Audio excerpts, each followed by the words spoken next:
रहे हैं city India news channel हक की आवाज। पैराडाइज फंक्शन पैलेस महबूब नगर ఉమ్మడి మహబూబ్ నగర్ జిల్లాలోని 5 ఎస్పీలు మహబూబ్ నగర్, నారాయణపేట్, వనపర్తి, నాగర్ కర్నూలు అండ్ జోగులాంబ గద్వాల మరియు సాయుధ reserve officials, law and order officials కలిపి ఒక డ్యూటీ ప్రిజనర్స్, కన్విక్షన్ ప్రిజనర్స్ ఎస్కార్ట్లో తీసుకోవాల్సిన జాగ్రత్తలు, నియమ నిబంధనలకి తగ్గట్టుగా ఏ విధంగా కోర్టులో ప్రొడ్యూస్ చేయడం కానీ, జైల్లో లాడ్జ్ చేయడం కానీ, దీనిపై నియమ నిబంధనల్ని ఎంత బాధ్యతాయుతంగా ఎవరు చేయాలనే దాని మీద పూర్తి సమీక్షా సమావేశం ఏర్పాటు చేయడం జరిగింది. లేటెస్ట్గా వచ్చిన బిఎన్ఎస్ఎస్ ప్రకారం మరియు మాన్యువల్ ప్రకారం ప్రిజనర్స్ ఎస్కార్ట్, డ్యూటీ ప్రిజనర్స్ లేకపోతే శిక్ష పడిన కన్విక్ట్స్ ఉంటారు. వాళ్ళు హాస్పిటల్కి వెళ్ళేటప్పుడు కొన్ని నియమ నిబంధనలు ఉన్నాయి. జైలు అధికారుల నుంచి ఎప్పటికప్పుడు కన్సర్న్ ఎస్పీస్కి మొత్తం ఇన్ఫర్మేషన్ రావడం జరుగుతుంది.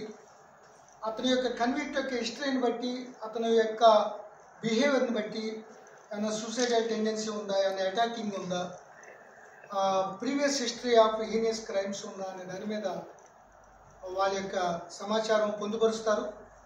ఈ నేపథ్యంలో బ్రీఫింగ్ చేసేటప్పుడు ఎటువంటి సమన్వయ లోపం, సమాచారం లోపం లేకోకుండా ఉండేందుకు ఇటీవల జరిగిన అలంపూర్ కోర్టుల విషయం కానీ, అంతక్రితం సంగారెడ్డి జరిగిన విషయాలు చాలా దురదృష్టకరమైన విషయాలు. ఇటువంటి సమన్వయ మరియు సమాచార లోపం లేకుండా ఉండేందుకు ఎస్పీ స్థాయిలో, జిల్లా స్థాయిలో special branch, law and order, సాయుధ రిజర్వ్ని ఏ విధంగా కోఆర్డినేట్ చేసుకుని ఇటువంటి సంఘటనలు పునరావృతం కాకుండా ఉండేందుకు అన్ని జాగ్రత్తలు తీసుకునే విధంగా ఎస్ఓపి తయారు చేయడం జరిగింది. ఎట్టి పరిస్థితుల్లో ఇటువంటివి మళ్ళీ పునరావృతం కాకుండా అన్ని జాగ్రత్తలు తీసుకుంటాం. ముఖ్యంగా ఒకసారి రిమాండ్ చేసేసినాక తర్వాత బెయిల్ అప్లికేషన్ కోసం లేకపోతే హాస్పిటల్కి వెళ్ళినప్పుడు ఈ లా అండ్ ఆర్డర్ వాళ్ళు వాటిపై ఫోకస్ తక్కువ పెట్టడం జరుగుతుంది. అటువంటిది ఏం జరగకోకుండా ఎప్పుడైతే వల్నరబుల్, పర్టికులర్లీగా రైతులు కానీ, స్టూడెంట్స్ కానీ, స్త్రీలు కానీ, వృద్ధులు కానీ, వికలాంగులు కానీ ఎప్పుడన్నా నేరం చేసినప్పుడు లేకపోతే ముద్దాయిలుగా ప్రకటించబడినప్పుడు ఎటువంటి జాగ్రత్తలు తీసుకోవాలి అనే దాని మీద పూర్తిగా మెటిక్యులస్గా, కాంప్రహెన్సివ్గా ఈరోజు డిస్కస్ చేసి,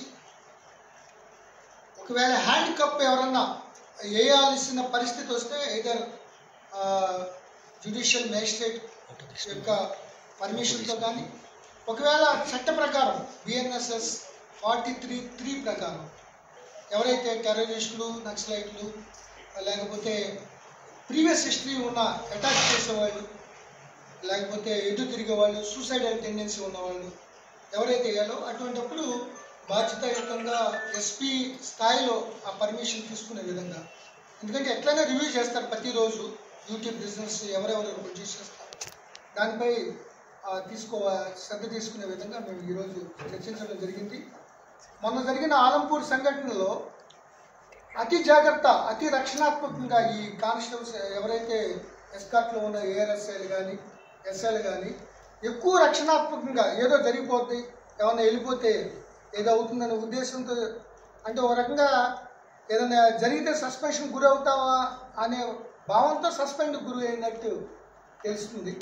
ఎందుకంటే వల్నరబుల్ పర్సన్స్ సున్నితమైన అంశాల్లో ఎట్టి పరిస్థితుల్లో హ్యాండ్ కప్ చేయకూడదు. అది దురదృష్టకరం. ఇటువంటి పునరావృతం కాకుండా పోలీస్ శాఖ చాలా గట్టి చర్యలు తీసుకుంటుంది. ఈసారి అటువంటి జరగకుండా ఉండేందుకు DSP law and order, DSP AR పూర్తిగా బాధ్యతలు చేసి వాళ్ళ మానిటరింగ్లో ప్రతిరోజు ఎస్పీ గారు మానిటర్ చేసే విధంగా ఎస్ఓపి తయారు చేసుకున్నాం. నియమ నిబంధనల ప్రకారం ఎట్టి పరిస్థితుల్లో పునరావృతం కాకుండా అన్ని జాగ్రత్తలు తీసుకుంటాం.